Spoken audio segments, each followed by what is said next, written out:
नमस्कार दोस्तों। आज के इस वीडियो में हम बात करने वाले हैं एडसेंस के लो कंटेंट एरर के बारे में। जी हाँ दोस्तों, अगर आपको अपने एडसेंस में इस प्रकार का एरर आ रहा है, यानी कि लो वैल्यू कंटेंट का एरर आ रहा है, तो मैं आज आपको सिखाने वाला हूँ कि आप उसको कैसे फिक्स करते हैं। दोस्तों साथ में अगर आपको नो कंटेंट का एरर जो इस प्रकार का दिखता है वो आ रहा है, तो भी आप इस ट्रिक को यूज़ करके उसको फिक्स कर सकते हैं। दोस्तों अगर आपको ये दोनों एरर आ रहा है तो आप वीडियो को एंड तक ज़रूर देखें, क्योंकि यहाँ पर मैं आपको सारे पॉसिबल रीज़न है वो बताने वाला हूँ, जिससे आप इस जो एरर है उसको फिक्स कर सकते हैं। दोस्तों बिना टाइम वेस्ट किए चलिए शुरू करते हैं।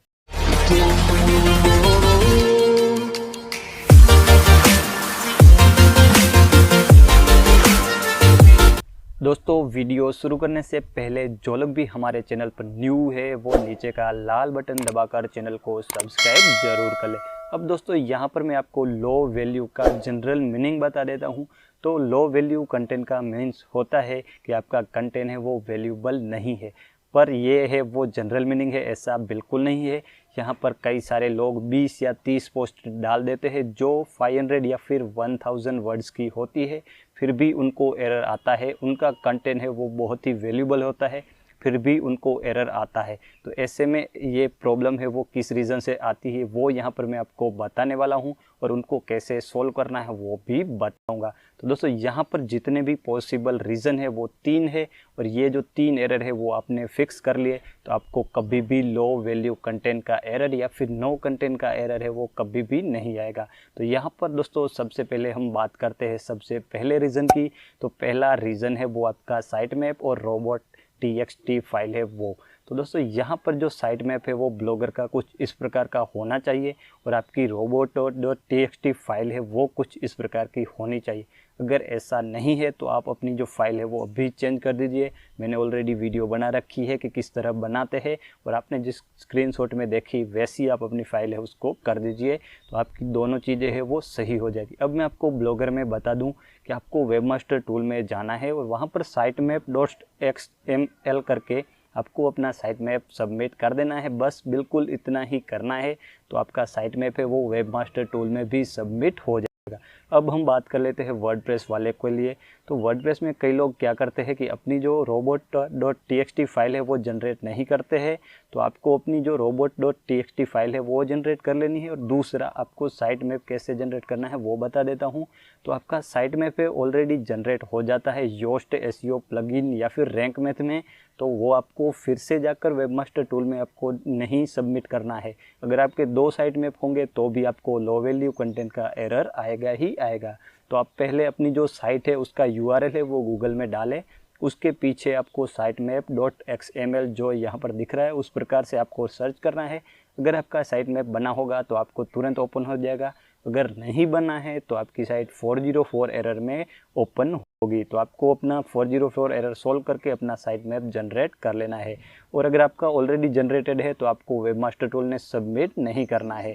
और आपको बता दूं कि अगर आपका वर्डप्रेस का साइट मैप जनरेटेड नहीं है तो आप यहाँ पर गूगल का जो टूल है गूगल XML साइट मैप वो यूज़ करें प्लगइन, तो आपका साइट मैप ऑटोमेटिक जनरेट हो जाएगा। अब दोस्तों यहाँ पर मैंने आपको बता दिया कि आपको वर्डप्रेस में 2 साइट मैप सबमिट नहीं करने हैं, वो चीज़ आप खास ध्यान रखें, और आप अपने robot.txt फाइल है वो खास से बना ही ले। अब दोस्तों यहाँ पर मैं दूसरा रीज़न आपको बता दूँ कि जो लो वैल्यू कंटेंट है वो एरर आता है, कंटेंट की वजह से भी ये आता है, क्योंकि कई सारे न्यूज़ वाले ब्लॉग होते हैं उनमें लोग क्या करते हैं 1 या 2 पैराग्राफ की सिर्फ पोस्ट लिखते हैं, जिसके कारण उनको लो वैल्यू कंटेंट का एरर आता है, और उनकी पोस्ट है वो 15 या 20 होती है। तो ऐसे में उनकी पोस्ट है वो बहुत ही लो वैल्यू गिनी जाती है। तो आपको क्या करना है, कम से कम 500 वर्ड या फिर 300 वर्ड से ऊपर की पोस्ट लिखनी है, और कम से कम 20 पोस्ट आपको लिखनी ही लिखनी है। अगर आपने ऑलरेडी पोस्ट लिख रखी है तो आप उसमें पैराग्राफ ऐड कर दीजिए, और हम उसको वैल्यू ऐड करना बोलते हैं। तो आप अपनी पोस्ट में कम से कम 300 वर्ड तो लिखे ही लिखे, और 20 पोस्ट आपको डालनी है। उसके बाद आप जाएंगे तो आपको कभी भी लो वैल्यू कंटेंट का एरर है वो नहीं आने वाला। तो यहाँ पर आपको कंटेंट भी ध्यान में रखना है, आपका कंटेंट है वो थोड़ा वैल्यूएबल होना चाहिए, यानी कि आपके पैराग्राफ है वो 300 वर्ड के या फिर 500 वर्ड के प्लस होने चाहिए। दोस्तों कई बार 15 पोस्ट या 10 पोस्ट भी अप्रूवल दे देता है एडसेंस। उसका रीज़न ये होता है कि पोस्ट है वो 1000 वर्ड के ऊपर की होती है। है। तो ये चीज़ आपको ध्यान रखनी है कि अपनी पोस्ट में ज़्यादा से ज़्यादा वर्ड ऐड करने हैं। अब दोस्तों तीसरा और सबसे लास्ट रीज़न आपको बता देता हूँ, ये आपने सॉल्व कर लिया तो आपके सभी एरर है वो सॉल्व हो जाएंगे। तो तीसरा रीज़न ये है कि आपकी पोस्ट है वो गूगल में इंडेक्स नहीं हुई होती है, फिर भी आप लोग जाकर एडसेंस में अप्लाई कर देते हैं। तो यहाँ पर मैं आपको बताऊँ कि आपको चेक कैसे करना है कि आपकी कितनी पोस्ट इंडेक्स है। तो सबसे पहले आपको इस प्रकार से सर्च कर लेना है गूगल में, तो आपकी जितनी भी पोस्ट इंडेक्स होगी आपके URL की वो आ जाएगी, और आपको चेक करना है कितने आपकी URL है वो इंडेक्स नहीं हुए हैं। उनको जाकर आपको मैन्युअली इंडेक्स कैसे करना है वो आप सभी को पता है कि URL इन्फेक्शन में जाना है और सबमिट इंडेक्स में जाकर आपको अपने URL है वो डाल देने हैं। बस आपको इतना ही करना है। और अगर आपके पास वर्डप्रेस है तो वहाँ पर आपके जो पोस्ट है वो ऑटोमेटिकली डेली आपकी वहाँ पर जाके सबमिट हो जाती है। तो ये चीज़ आपको ध्यान रखनी है कि आपकी जो पोस्ट इंडेक्स नहीं हुई है उसके पीछे का रीज़न भी आपको देख लेना है। कई पोस्ट क्या है, उसका टेक्स्ट स्मॉल होने के कारण या फिर कुछ एरर होता है तो उसके कारण भी पोस्ट है वो इंडेक्स नहीं होती। तो उसको आपको मैन्युअली इंडेक्स करना है जैसे मैंने बताया। अब दोस्तों कई पोस्ट ऐसी होती है जो इंडेक्स होने के बाद भी यहाँ पर दिखती नहीं, तो ऐसे में आपको चेक कर लेना है कि आपकी पोस्ट है वो सिर्फ गूगल में शो हो रही है या फिर नहीं। वो अगर आपकी सर्च में नहीं आ रही है तो चलेगा, आपकी पोस्ट सिर्फ इंडेक्स होनी ही चाहिए। दोस्तों आपकी जो टोटल पोस्ट है उसकी यहाँ पर 60 या 70% जितनी पोस्ट होती है वो इंडेक्स होनी चाहिए, बाकी अगर नहीं है तो चलेगा, लेकिन इतनी पोस्ट कम से कम इंडेक्स हो जाए उसके बाद जाकर ही आप अपने जो एडसेंस है उसमें अप्लाई करें। दोस्तों यहाँ पर मैंने आपको 3 चीज़ें बताई कि सबसे पहले आपको robot.txt और साइट मैप जनरेट कर लेना है। उसके बाद आपको अपना कंटेंट है उसको वैल्यूएबल बनाने के लिए अपनी पोस्ट है उसमें 300 या 500 प्लस वर्ड के आर्टिकल सभी डालने हैं। उसके बाद यहाँ पर मैंने बताया कि आपकी पोस्ट है वो कितनी इंडेक्स होनी चाहिए, और अगर नहीं है तो आप कैसे चेक कर सकते हैं।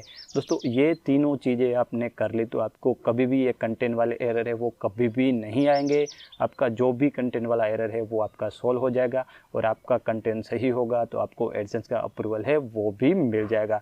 दोस्तों यहाँ पर मैं आपको बता दूं कि मैं ऐसे ही एडसेंस रिलेटेड ट्रिक्स अपने चैनल पर लाता रहता हूँ। तो अगर आप लोग चाहते हैं अपनी एडसेंस में अर्निंग करना या फिर ट्रिक्स ऐसी जानना तो हमारे चैनल को सब्सक्राइब जरूर कर लें। दोस्तों वीडियो कैसा लगा है वो नीचे कमेंट करके ज़रूर बताएं, और साथ ही साथ वीडियो को लाइक करना बिल्कुल ना भूलें। दोस्तों मिलते हैं नेक्स्ट इंटरेस्टिंग वीडियो में, तब तक के लिए जय हिंद जय भारत।